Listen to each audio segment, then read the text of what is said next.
Good evening, Gainesville community. Good to see you again tonight.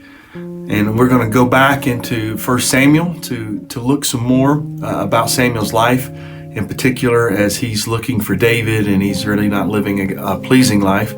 And so really the focus becomes more of David. So with that, I'd invite you to open up your scriptures to 1 Samuel chapter 26, beginning in the first verse. Some Ziphites came to Saul at Gibeah and said, "Do you know that David is hiding out in the Hachilah hill just opposite Jeshimon?"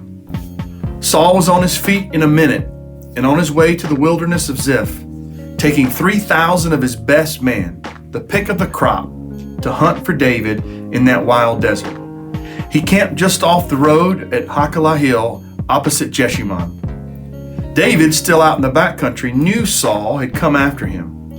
He sent scouts to determine his precise location. And then David set out. He came to the place where Saul had set up camp and saw for himself where Saul and Abner, son of Ner, his general, were staying. Saul was safely inside the camp encircled by the army. Taking charge, David spoke to Ahimelech, the Hittite, and to Abishai, the son of Zeruiah, Joab's brother. "Who will go down with me and enter into Saul's camp?" Abishai whispered, "I'll go with you." So David and Abishai entered the encampment by night, and there he was, Saul stretched out, asleep at the center of the camp, his spear stuck in the ground near his head, with Abner and the troops surrounded, asleep on all sides. Abishai said, "This is the moment. God has put your enemy in your grasp. Let me nail him to the ground with his spear. One hit will do it. Believe me, I won't need a second." But David said to Abishai, "Don't you dare hurt him. Who could lay a hand on God's anointed and even think of getting away with it?" He went on, "As God lives, either God will strike him or his time will come and he'll die in bed or he'll fall in battle. But God forbid that I should lay a finger on God's anointed. Now grab the spear at his head and the water jug, and let's get out of here." David took the spear and the water jug that were right beside Saul's head, and he slipped away. And not a soul saw, not a soul knew. No one woke up. They all slept through the whole thing. A blanket of deep sleep from God had fallen on them. You know, one of the difficulties of life really is this, that we see injustice, and often we see it unchecked. And the reality is that often we want to do something about it. Now, I remember as a child, and it's a little bit different, but I remember as a child on Christmas Day, getting up and Santa had visited, and I went to my next door neighbor's house, a young boy that was my age, and he had what I could not even imagine.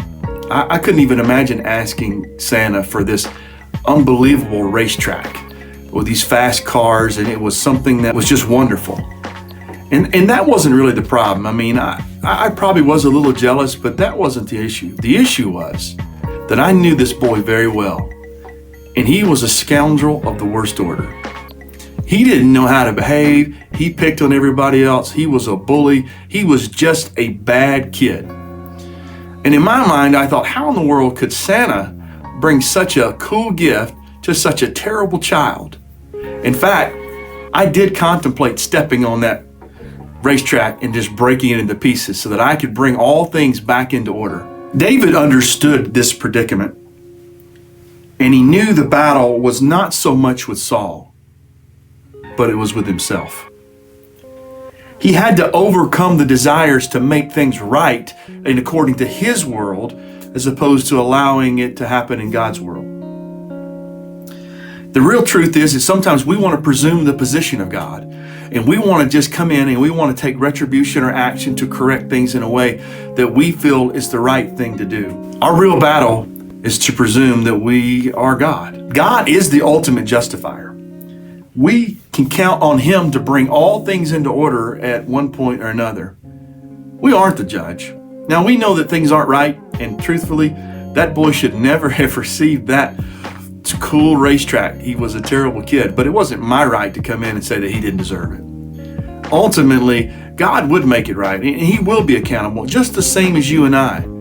As we have received forgiveness, we need to make sure that we aren't one who's out ready to merit punishment to everybody. We should be willing to forgive. You should be able to work in God's confines and recognize that we aren't God. So whatever's going on in your life, I would encourage you to step back. I'm not saying that you can't be active in this world making things different, but I am saying do not take the place of judging other people and casting judgment and sentence upon other people. Let's let God be God, and we recognize that we are not. May the Lord bless you as you go about this week doing the things that God has called you to. We miss you, and we look forward to seeing you again.